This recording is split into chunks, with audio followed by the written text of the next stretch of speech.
Hi, welcome to the video. My name's Dychronic, and today we'll take a look at the Destiny 2 weekly reset for October 11th, 2022. Hey, I'm recording here, don't walk in front of me. It's level 200, again making me feel bad. Alright, so first things first, we do have bonus experience in the Crucible. So if you wanted to get bonus Valor for whatever reason, you can actually do that this week for stuff. I don't know what I'm trying to say here, it's this Double Valor. Moving on, let's go ahead and take a look at the Nightfall Ordeal, which this week it's gonna be Lightblade, and that's gonna be a whole lot of fun on Grandmaster. When it comes to 100k, Legend's probably gonna be your best bet. Oh, that's weird. More ammunition for machine guns and less available for power weapons? That's weird. The Vanguard playlist burn is gonna be Void Cinch. The rotating Crucible playlist is gonna be Rift. The next King's Fall raid challenge is going to be under construction. I assume this is going to be in the second to last encounter, probably the one with the witches. Maybe this has to do with building the platforms and never letting the platforms go away before the guy gets to it. I'm not sure. As for the rotating raid and dungeon, we have the Deepstone Crypt and the Grasp of Avarice. For the week 8 challenges, we have 6 new challenges. The first one's going to be the same as before, which is going to get the 8th relic and defeating champions across the system. Getting map fragments and treasure coordinates. Defeat champions and bosses in Catch Crash, ++. Getting 1580 by earning pinnacle rewards, which I can do, but I guess I haven't equipped it. Getting kills with machine guns, scout rifles, and sidearms. Rapid kills give you more. Oh, and I just noticed this is a triple ++. Ooh. And the final one is getting the Gambit ornament for the new vendor weapon, which is +++. Following that, let's take a look at Eververse's inventory. I love that helmet, man.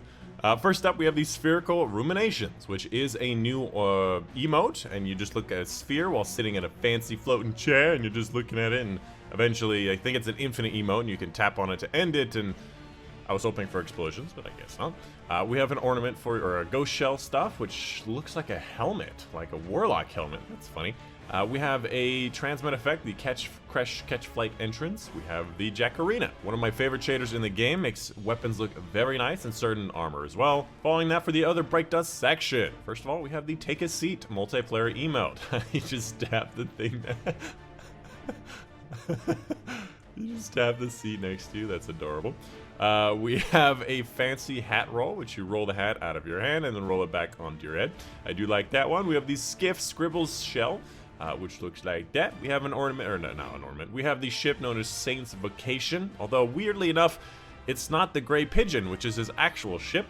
We have an ornament for the class item, and again, because I'm on Titan, I see the Titan one. This is the worst class item I've ever seen in my life. Look, what is this? Following that, we have an ornament for the Wave Splitter, a weapon that's not really big part of the meta, although not that bad, and a pretty good looking ornament. We have a Ghost Projection, we have a Transmit effect, the Twin Snake effects, which is nice. We have the Reef Awoken one, looks like that. We have the Traveler's Awake effect. Wow! You want to flashbang your teammates or enemies. We have the Wayfarer'S Guise, very green, not that bad combination. COPPERBRAND, which has a lot of little bronze little bits to it. We have the CHITIN SLATE, which I don't remember, but looks like that. And of course, we have the AMETHYST Veil, which I do use on a number of different gears, because again, look at that black and silver, and it looks very nice to kind of contrast some other stuff, and I would recommend this one. Up next, let's take a look at the Banshee's inventory. First up, we have the Legal Action, a 340 Rampage and Feeding Frenzy, which is a good combination, although I definitely would like to see a lot more range or handling options here. It could definitely be a lot better. Following that, we have the Boudica C, which I like to call the Boudica, and this is a Taken King weapon. Osmosis Pugilist, not a bad combination, has some range stuff, although I'd like to see a little bit more. Not a bad roll, probably one of the better ones that this could possibly have. Following that, an Ogma PR6 with Stats Roll and a Wellspring. Not a bad combination, but the rest of it could have a lot more range in it. We have a Galu, which is a heating up golden tricorn, and I believe this can have Snapshot on it, so definitely a lot better, although handling range is pretty nice to see. We have a Palermo B, which can be crafted. Ambitious and Chain Reaction is pretty good. It does have Impact Casing, and of course it does have a Reload Masterwork. A pretty good roll, but it can have auto loading, it can have Explosive Light, definitely a lot better options. And finally, we have a Taipan 4FR, which is Triple Tap and Frenzy. Not a bad combination, definitely something that's usable for boss fights and stuff, so Triple Tap's good. Frenzy's likely to proc for boss fight stuff, although you could definitely do better. I recently had one randomly drop on me with Firing Line, which is one of the best things you can get on it, and of course it is craftable. And of course, just wanted to give a big shout out to some of my patrons on Patreon. Specifically, a big thank you to Mom Dad, Monday, Sue Bachman, Judah Panther, Casey Reagan, and Marcus Glover for their support on Patreon. And that's it. Hope you guys did enjoy. My name's Dychronic, and I'll see you guys on the next one.